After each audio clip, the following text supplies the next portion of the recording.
আমার এই মা কয় মা ওটি কি লাল আমি দূর খুলে দিই আগুন আর আগুন আমি কি হাবিবুল্লাহ রে বাবা বলে আমি বাইরে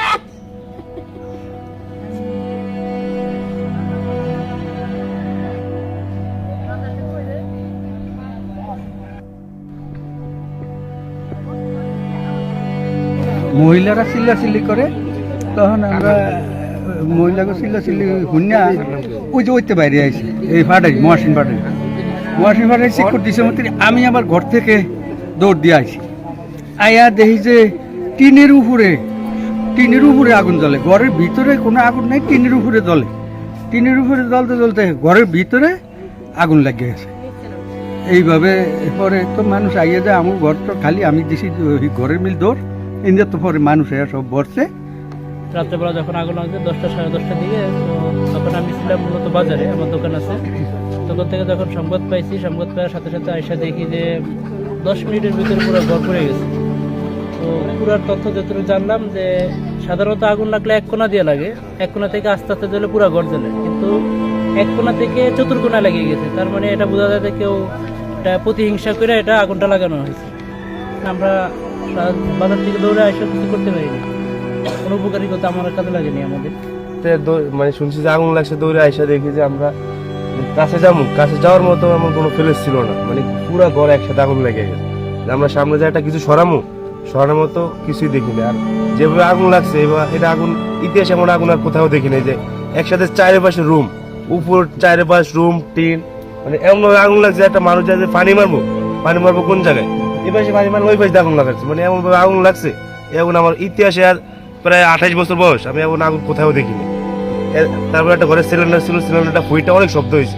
মানে আমাদের আশেপাশে আরো ঘর বাড়ি, যদি আরো আশেপাশে ঘর থাকতো, মানে একটা ঘর বাঁচানোর মতো ঘর থাকতো না। মানুষ 3জন মানুষ ছিল ঘরে, আর যদি 2 মিনিট পরে ওরা যদি সজাগ না থাকতো, ওরা ফুইরে একদম বারবিকিউ হয়ে যেত। ওগুলো মানে বাঁচানোর মতো কোনো উপরাল্লাহ মানে ওদের উপরে সহায় হয়েছে দেখে ওরা বাচ্চা আছে। আমরা কালকে দেখলাম যে পুরো ঘরে চতুর্দিকে একসাথে আগুনটা লেগে গেছে। আমাদের মনে হচ্ছে যে এটা একটা পরিকল্পিত ষড়যন্ত্র অংশ হিসেবে এটাকে এইভাবে উপস্থাপন করা হয়েছে, এটা পরিকল্পিতভাবে আগুনটা লাগানো হয়েছে। আমরা যে ইয়া করি, আমরা যে সন্দেহ আমরা যে জানি যে হ্যাঁ আইসে আমাকে পাই কাজ সুবিধা হয়ে গেছে, আমরা যে দেখতে ইয়া করি ভয় পাই আইসে অনেক বিরক্ত করতে। আমার কালকে আমার সন্ধ্যাবেলা আইসে আয়া চারু মিলতে ইয়া করে কুত্তা তো খেউয়া আমি ঘর থেকে বয়স তো আমি নামি না কিয়ারে আমি ঘর থেকে লাইট মারি, ওই আউনো যায় গিয়া, ওরা আমি চেহারা দেখতে পারি না, আমার চেহারা দেখে না, আর কথার গলার কণ্ঠ শোনায় না, টাকা চাই। আর আমি একটা দিন বিরক্ত করে টাকা দিই না, দেখি কালকে আমার দিছে শেষ করে আগুন লাগে। কারেন্টের আগুন না, আমার চুলার আগুনও না, এরকম করে চুলার আগুন আর কারেন্টের আগুন হয় না, খেতে পারে না। দীর্ঘদিন ধরে বিরক্ত করে আমারে। আমি রোজার একটা মাস আমি ঘর থাকতে না, এরকম মাসের কাজে 4-5 বছর পর্যন্ত এমন জ্বালায়। আমার অবস্থা হইলো আমার না জিনিস ঘরে এর ভিতরে ঘরে চোর ঢুকে আমার বডি ধরে করে মাইরা লাগে, কত কইলে মাইরা লাগে তোরে শেষ করে। প্রথমে এসে হইলো 6টার দিকে আসছিল, তারপরে অনেক বিরক্ত করছে। পরে আমরা অনেকবার দেখছি যে লাইট মাইরা দেখি যে কেউ নাই, পরে আমরা ঘুমাই গেছি। ঘুমানোর পর 10টা সাড়ে 10টার দিকে দেখি যে আমার ঘুম ভাঙছে, আর দেখি যে আগুন দেখে আমি মারে ডাক দিছি। তারপর মা এবার আমার বাইরে ডাক দিছে, ডাক দিকে তারপর আমার বাইরে ডাক দেওয়ার পর আমরা 3জনই ঘর থেকে এমনি কিছুই ব্যয় করার ছিল না, আমরা 3জনই বাইরে গেছি। আমার এই মা ওটি কি লাল আমি দূর খুলে দিই আগুন আর আগুন আমি কি হাবিবুল্লাহ রে বাবা বলে আমি বাইরে। ওই আমাকে আমার ভাই না ডাক দিয়ে বলতেছে মামা ওখানে আগুন লাগাইছে। এটা আমার মনে হয় যেন পরিকল্পিত ভাবে আগুন লাগাইছে। এর আগে এগুলো ডিস্টার্ব করতো, বিভিন্ন মস্তামির এগুলো ইয়ে করতো, কুপ্রস্তাব দিত। ওরা কুপ্রস্তাব নতে টাকা দিতে হবো, বাইরে বলতে পারবি না, বাইরে বলতে তো খবর আছে, অনেক ভয় বুঝি দেওয়ায়।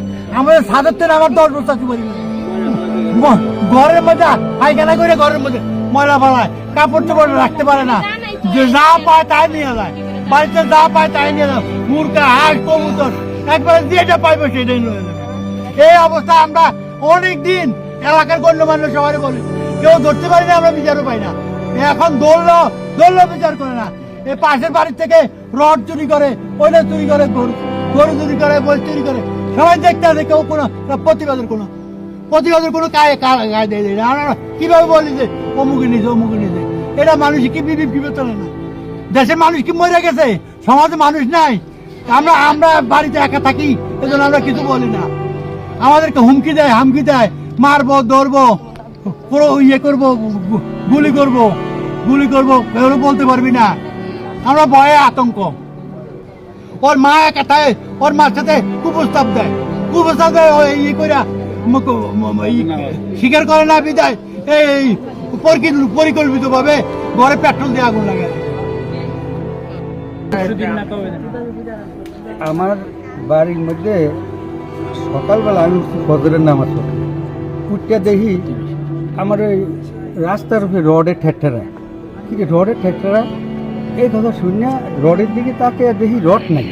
দৌড় দিয়ে রাস্তার উপরে গেছি, যা দেখি যে রড নিয়ে ছবিকে ওই মোস্তর ভাইয়ের বাড়ির ভিতরে নিয়ে থুইয়া এনে দমালা, এই দিয়ে দমালা।